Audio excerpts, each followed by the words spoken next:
Hello, you guys. Welcome back to the channel. Sorry if I sound a little stuffy. I've just been sick the past couple of days because the weather has been really cold.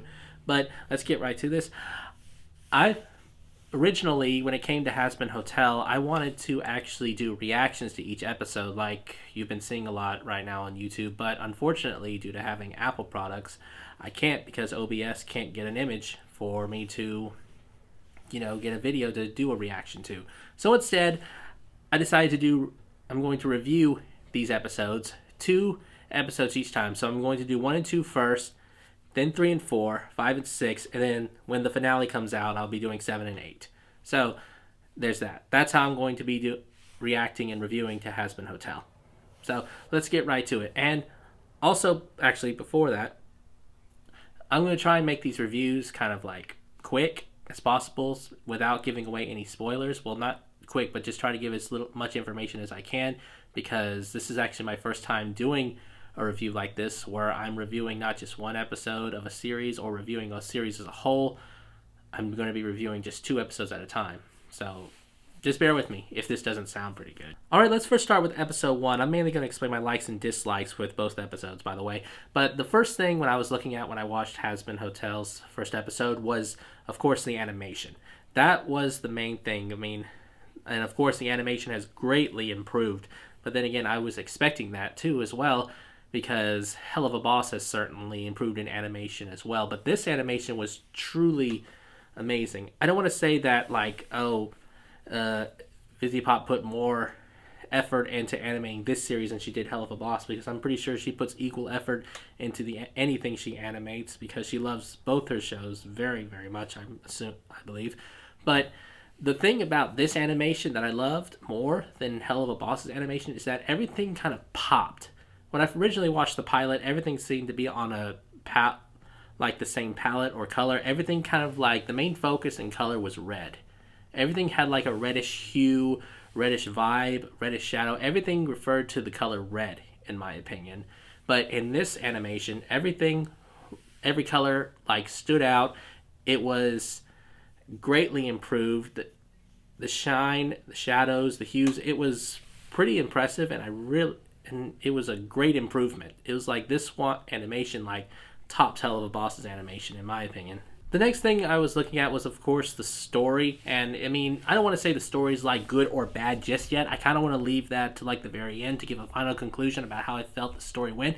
But it definitely it was definitely a solid start, especially in that intro. It opened up a lot of brand new theories, I think, especially revolving Lucifer and Lilith, in my opinion. But it has good, solid momentum at the start, and it definitely has me curious about how it's going to continue. And then after that, it was the voice actors. My favorite voice actor, without a doubt, my opinion. I'm liking this new cast so far, but without a doubt, I think the one playing Angel Dust, Blake Roman, has definitely been the shining star. He like slams Angel Dust's role, and I think he was like the perfect choice to play Angel Dust. Since Michael Kovac didn't come back, and also his lore and the way he plays the character, it's just brilliant in my opinion. Also, along with that, I love the character playing Charlie as well as Vaggie. Keith David, the one playing Husk, he's still a bit iffy for me, but so far he's done a solid job. Alistair, although he's my favorite character, I feel like he still needs a little bit of work. Though, I'll get more to that in a second as to why I feel like he needs some work in a moment, because I'm still leaning towards, I think that his original voice actor from the pilot was better. Now that I've talked about likes, let's talk about dislikes. I want to first start with the dialogue as to why, things like I said, Alistair a second ago was still somewhat of needs some work. I think this was mainly due to poor writing. His voice actor wasn't too bad. He's still okay, but then again, we still got a lot of Hazbin Hotel to cover. But I feel like this episode had very poor writing. At most, I would give it maybe a solid C when it comes to that. The dialogue was just, at most, okay, but then again, it goes to just rough and then just downright awful. And the one mainly that was downright awful more than anything was Adam. I mean, I know black comedy is the main thing when it comes to Hazbin Hotel and Hell of a Boss, but I mean, his dialogue was just a lot of swearing. It just seemed like he wasn't really even saying anything other than just swearing left and right in Charlie's face during their conversation. So this writing probably really needed some work, and I mean, it just seemed like the dialogue missed a lot of points that could have been covered in the first episode. Another problem along with dialogue was also the pacing issues here. I mean, it just seemed like they tried to cover too many points in one episode. I know that this season's only going to be 8 episodes long, but I mean, they still could have like settled down with what points to cover in the first episode and made the episode probably a lot better. And also when it comes to like knowing what's going on, I mean, this is a show that's being introduced on Prime Video, but it originally started on YouTube, and it takes place a week after the pilot episode, and the pilot is not available on Prime, so any new fans to Hazbin Hotel who haven't seen the pilot, they probably would be lost and not know what's going on or how they even got to this point. It would have been good if maybe Prime maybe added the pilot to their platform and like just for free, just so people could get a taste of what Hazbin Hotel was like, or redirected them to YouTube to let them know if they feel like they're lost, then they could just go to YouTube on VisiPop's channel and watch the pilot there so they have a better grasp of why the show is starting this way. So, I mean, those are just some of the points that really need to be fixed for this first episode. If I had to give this a grade, it definitely would be only a C. Moving right along now to episode 2. This episode felt like a pilot within itself, mainly to introduce the V's, who are going to be the main antagonist. I feel like are going to be the main antagonists of this season. I'm referring to, of course, Vox, Valentino, and Velvet.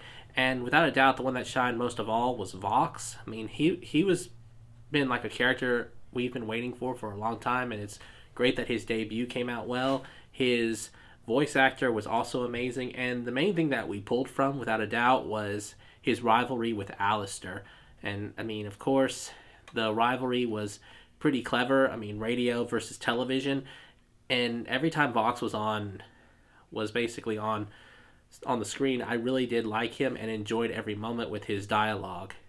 Especially the song that they added, it really covered their rivalry very well too as well. Along with Vox, another character that was introduced or brought back into the show was Serpentius, and it was a great way to introduce him back into the show as the first center of the Hazbin Hotel to actually join them. If they actually had probably just brought in a random character or brought in a new character, then it probably wouldn't have worked as well. So I mean, this was probably the perfect way to bring him back into the show, and he had, of course, a great voice as well.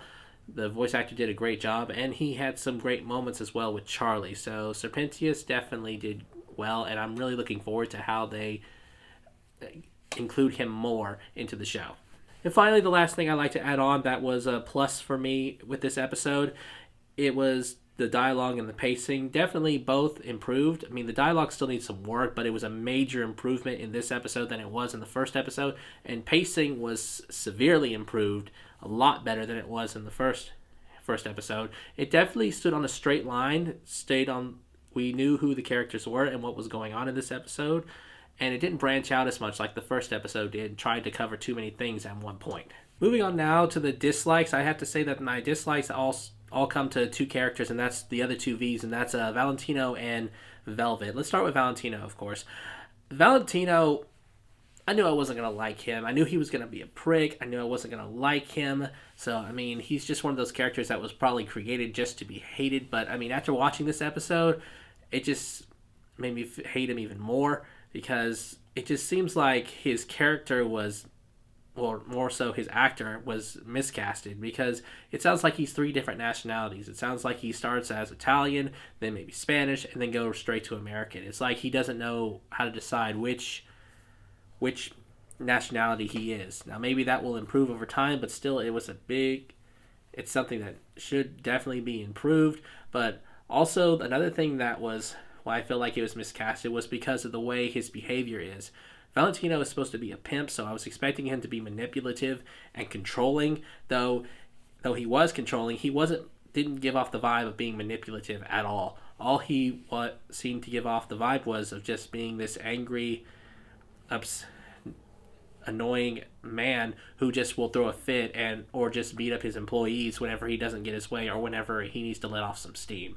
And that, in my opinion, just doesn't seem like that was who Valentina was supposed to be. Then we have Velvet, and in my opinion, I actually think Velvet is probably worse than Valentina. Now, Velvet is not only the youngest member of the V's, but also supposed to be the youngest overlord out of all of the overlords in Hell. So I was expecting her to be like this 18, 19-year-old teenager who was probably going to be obsessed with social media or something like that. You know, someone who's always on her phone and will be posting a lot, like on Twitter or something. And although she is on her phone a lot, her character just seems completely off the mark. She's like this... she acts adult. She's a grown, like, fashion designer, but yet she still looks like a teenager. It just seems like she was completely misinterpreted, and also they made her British for some reason. I don't even know where that came from and why she is British. It's like they just made her British to be British, and that just completely threw me off too as well. It's like she doesn't even think whatsoever and just completely reacts emotionally, but she gives off the vibe also of a grown woman, not a teenager. So I don't understand that concept at all. All in all, it just seemed like Valentino and Velvet's appearance in this episode was just for those two to just sit on the sidelines, and all the attention was put on Vox. He was the main star of this episode, and the V's at that.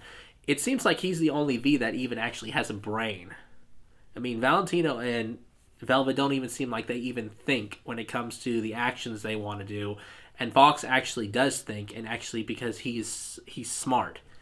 And that, in my opinion, was a big disappointment because I thought all three of them were supposed to be equals, but they're not. It's obvious that Vox is stronger. He is also the leader here, and he is the one definitely doing all the planning when it comes to their work, since all three of them are in an alliance. So, I mean, that just seems like a big letdown, in my opinion. But maybe Velvet and Valentina will get more screen time later in the show. Alright, so, I mean, if I gave this second episode a rating, it would most likely be a B-. Still needs some work, but definitely a lot better than the first episode. That pretty much concludes this review. If you guys did enjoy this review, please comment here down below. Also, if you feel like there was anything I missed, please comment that as well down below. If you like my other videos, don't forget to like and subscribe. I'll see you guys next time, and remember, stay epic.